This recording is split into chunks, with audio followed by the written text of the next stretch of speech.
everyone, my name is Mariah, and this is my Dispositions video submission for EDU 525. So after reading through the multiple dispositions on GCU's website, I loved every single one of them. I thought all of them held so much value being taken into the classroom, and just a teacher really needs all of those in order to be successful and to just impart her knowledge or his knowledge to the students. Some of the ones that I really connected with were the reflection, the professional conduct, and the respect for the diversity of all students. I really liked the reflection one because I believe that teachers cannot do this job alone.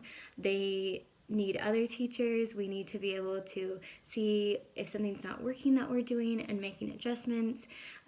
And you don't have to stick to the lesson plan all the time. If something is not working and your students need a little extra time on that, it's just really important to be flexible and know that if we don't get to this today, it's okay. I also thought the professional conduct was a huge one. As teachers, we are responsible for being for upholding our values and ourselves to the highest standards, and that's inside and outside of the classroom. I live in a very small community right now, and I see my parents and my students probably at the grocery store at least once a week. And I just want them to always see me in a positive light, even if I'm not in the classroom.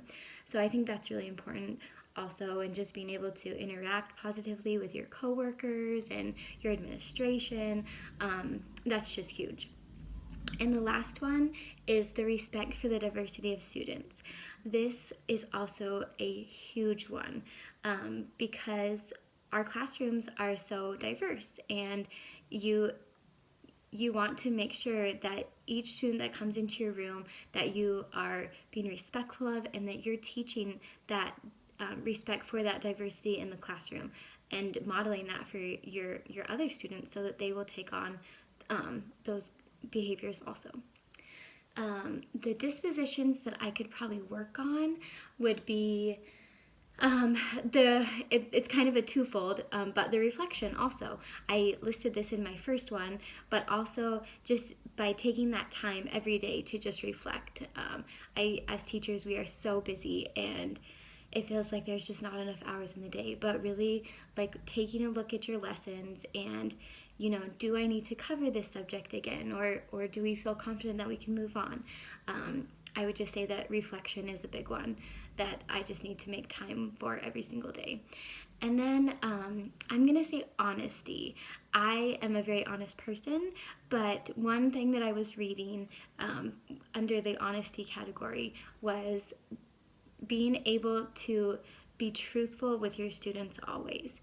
And sometimes I'm not necessarily that way because I don't want to hurt their feelings. So if they don't score a good grade on something, I'll kind of sugarcoat things a little bit just so that it doesn't hurt their feelings too much. I mean, I'm very truthful in my grading, but I might say, oh, you got this grade, but we'll just try a little harder next time. And maybe I could give them some real solutions on how to bump up that grade or what they could do next time in order to improve it.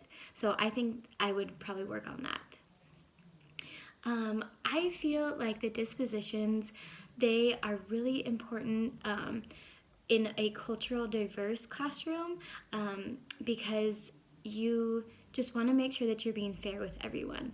If a teacher is bringing her own biases into the classroom, she might not even be noticing that he or she is doing so. If there's a group of kids and some of them, are from a different race or culture, maybe he or she is only choosing them or not choosing them, maybe on purpose or by accident. You might not be trying to do something, but you just really need to make sure that you're taking a look at your own personal biases and making sure that you check them out the door. I feel like from annual reviews from my principal or my administration, I would just take that feedback.